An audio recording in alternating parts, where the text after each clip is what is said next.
Our theme today of Reach Your Summit and driving peak performance has got me thinking about some of the challenges that mountaineers face as they climb their summits and how they overcome them. It's the same in a way when you come to procurement professionals and how the way they climb and try to reach their own career summit. So let's have a look at what some of those challenges or hurdles or peaks that procurement professionals have to overcome actually are. So the first thing to share is that we know what the summit of the peak looks like. We asked 590 global professionals what procurement will resemble by the year 2030, and the number one answer was that procurement will be an agile group of strategic advisors, followed by an influential group of commercial leaders. The next question we asked was what is stopping us from achieving this transformation? The top two threats, as you can see in this chart, are number one, failing to keep pace with technological advances, and number two, being unable to recruit and retain top talent. This suggests two things. Firstly, a CPO who invests heavily in leading edge technology but neglects the recruitment and retention of top talent will lose a major source of competitive advantage. On the flip side of the coin, even the best people manager will struggle to attract and retain top talent if their function has not kept up with a competitive level of technological investment.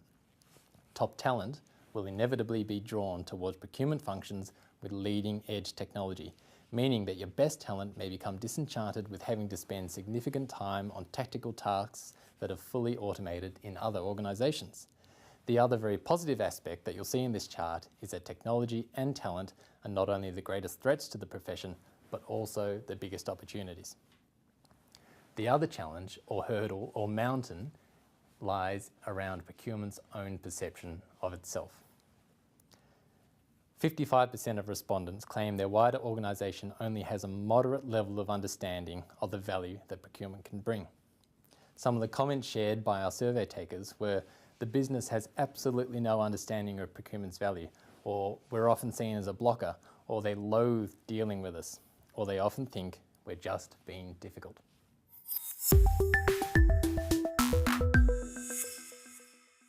Digitisation, AI and automation are big buzzwords in procurement.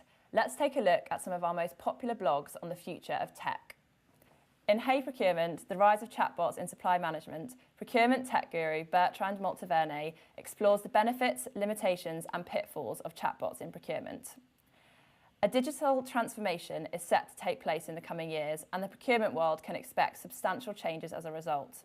Bertrand Monteverne discusses the two obvious challenges of digital transformation that everyone ignores. Is AI doing your head in? Tanya Siri offers 7 tips for making headway with your cognitive sourcing project. Can leadership be automated? Will AI soon take over procurement negotiations, communications and problem solving? One thing is certain, no skill set will remain uniquely human forever. We explore in Procurement 2030, would you report to a robot? And finally, Lucas Manganaro reveals why digitisation is the gift that keeps on giving. Hi Abby. Now I understand that Procurious have carried out some research, and some of the findings are quite surprising, that the majority of people don't actually trust their boss. Tell us more about that. First of all, for the record, it's not my opinion, so because it's for the boss. But the most interesting thing was 54% of all the survey responders do not trust their boss with their career. Some of the comments that we heard were, my boss doesn't want me to leave.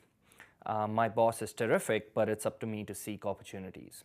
And the last one that I hated the most was, my boss is too busy. I think that's the worst thing a boss can do, is not give time to their team. But what do we learn from that is mostly that professionals need to seize the opportunity to take control of their own career. Mm-hmm. And on a management level, I think managers need to be incentivized to promote the growth of their team members and make sure that they move ahead in their career. We know that everybody loves a prize, and believe us when we say that we have prizes falling from the top of the Swiss Alps. Now, as a registered digital delegate, you're in with a chance to win one of our 8 amazing giveaways, including the big ticket item, a Parrot Bebop drone worth £450. Plus, we have Patagonia t-shirts, Falraven backpacks, Lashes of Swiss chocolate and Herschel beanies all up for grabs. We'll be doing 8 prize giveaways throughout the day with the winners selected every half an hour. So to put yourself in the running, you simply need to get involved on the Digital Delegates group, posting your comments, your insights or any questions that you may have. May the odds be ever in your favour.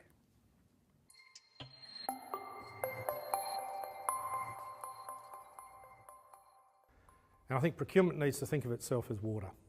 It needs to think of itself as finding a level, moving across the surface, finding the cracks, falling down where the opportunities occur, and then eroding the opportunity and harvesting the benefits.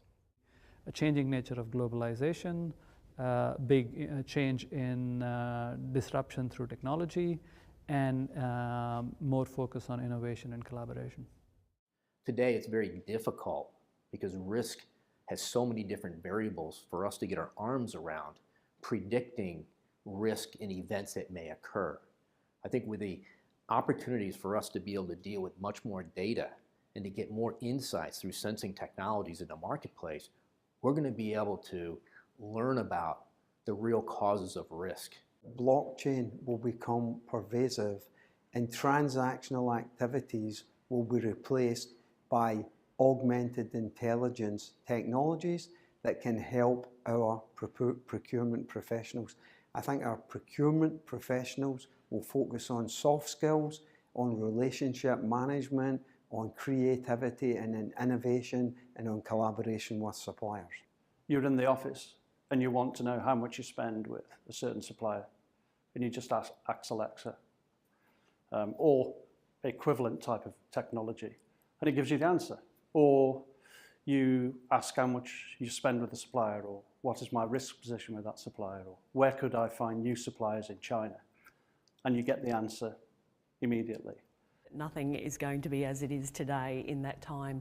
We're seeing the rapid change of trends and disruptions in the marketplace, so it's going to be true to say how we're operating today will bear no reflection on in about 8 to 10 years' time. Procurement's going to look very similar as it does today. I don't think any of the predictions of the uptake of technology are going to be anywhere near as rapid as the predictions are. If I think about my experience in the public sector, in 2005 we introduced e-sourcing. The wider public sector still hasn't done that. There are still pockets of zero technology. So I think that this pace of change is nowhere near as predicted. I see a continuation of automation, a further development of AI, perhaps some cognitive. I think it's inevitable that we will see the innovations that come from digital transformations becoming the forefront of our function. I don't think that will take away from the requirement necessarily for us to be spearheading the drive, working with our suppliers to drive cost efficiencies and innovations. Of course, you'll need oversight for the process that's now automated, but it's going to be a much smaller, thinner process than what we're currently used to. But there'll still be very much a need to operate on an end-to-end basis and drive value across the supply chain at a strategic level. That's how procurement's going to evolve, in my opinion. And I think increasingly procurement projects will be termed, they'll just be business projects. So again, I think we should see ourselves with a much broader remit and certainly definitely operating at a much higher strategic level. The traditional procurement model will have ended.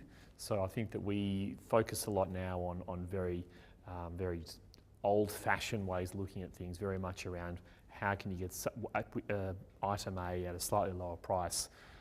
Those things are incremental. You really need to be thinking about how do we build partnerships, how do we build structures, how do we actually get our suppliers really hooked into the business.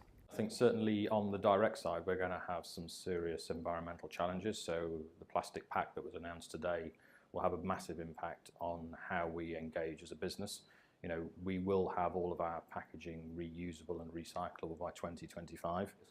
But I think then going into the digital sphere and talent management and everything else within procurement, it's just the change is even more rapid. So predictions for 2025, I think, are kind of meaningless.